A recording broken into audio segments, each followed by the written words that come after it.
بسم الله الرحمن الرحيم.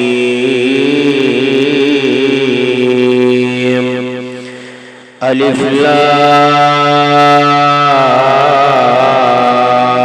را. تلك آيات الكتاب المبين. إنا أنزلناه قرآنا عربيا لعلكم تعقلون.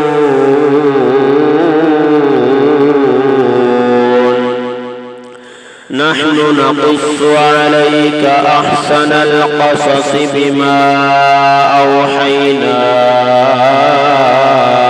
إليك هذا القرآن وإن كنت من قبله لمن الغافلين.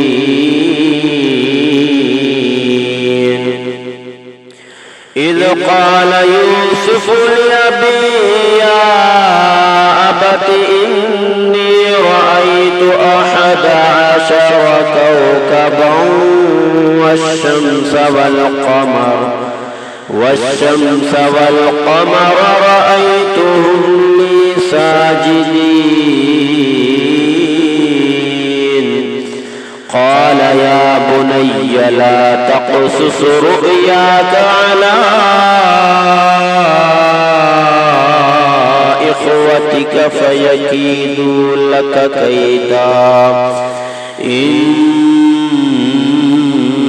الشيطان للإنسان عدو مبين.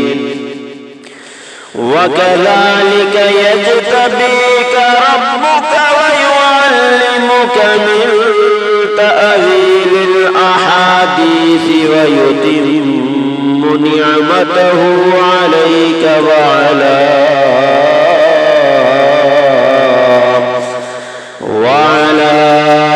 آل يعقوب كما أتمها على أبويك من قبل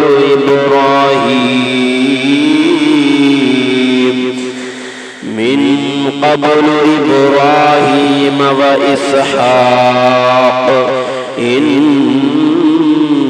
ربك عليم حكيم. لقد كان في يوسف وإخوته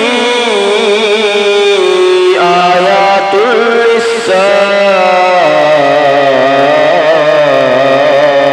للسائلين. إذ قالوا ليوسف وأخوه أحب إلى أبينا منا ونحن عصبة إن أبانا لفي ضلال مبين. اقتلوا يوسف أو اطرحوه أرضا يخل لكم وجه أبيكم وتكونوا من بعده قوما صالحين. قال قائل منهم لا تقتلوا يوسف وألقوه في غيابة الجب يلتقطه بعض السيارة إن كنتم فاعلين. قالوا يا أبانا ما لك لا تأمنا على يوسف وإنا له لناصحون. أرسله معنا غدا يرتع ويلعب وإنا له لحافظون. قال إني ليحزنني أن تذهبوا به وأخاف أن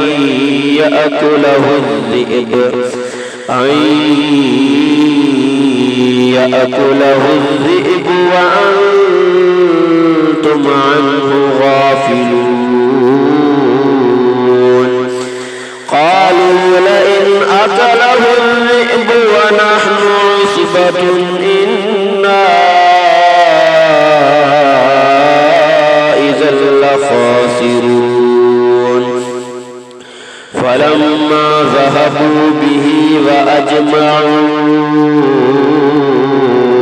أن يجعلوه في غيابة الجب وأوحينا إليه لتنبئنهم بأمرهم هذا وهم لا يشعرون وجاءوا أباهم عشاء يبكون قالوا يا أبانا إنا ذهبنا نستبق وتركنا يوسف عند متاعنا فأكله الذئب وما أنت بمؤمن لنا ولو كنا صادقين وجاءوا على قميصه بدم كذب قال بل سولت لكم أنفسكم أمرا فصبر جميل والله المستعان على ما تصفون وجاءت سيارة فأرسلوا واردهم فأدلى دلوه قال يا بشرى هذا غلام وأسروه بضاعة والله عليم بما يعملون وشروه بثمن بخس دراهم معدودة وكانوا فيه من الزاهدين وقال الذي اشتراه من مصر لامرأته أكرمي مثواه عسى أن ينفعنا أو نتخذه ولدا وكذلك مكنا ليوسف في الأرض ولنعلمه من تأويل الأحاديث والله غالب على أمره ولكن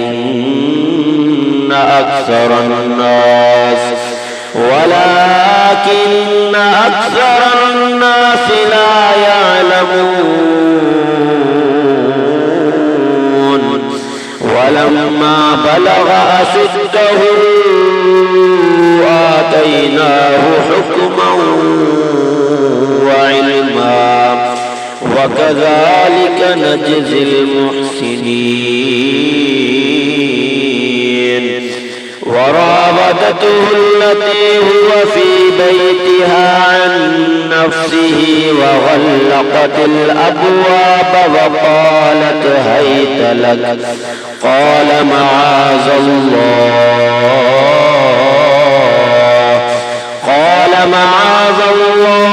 إنه ربي أحسن مثواي إنه لا يفلح الظالمون ولقد همت به وهم بها لولا أن رأى برهان ربي كذلك لنصرف عن سوء والفحشاء إنه من عبادنا المخلصين. واستبق الباب وقدت قميصه من دبر وألف يا سيدها لدى الباب. قالت ما جزاء من أراد بأهلك سوءا إلا أن يسجن أو عذاب أليم.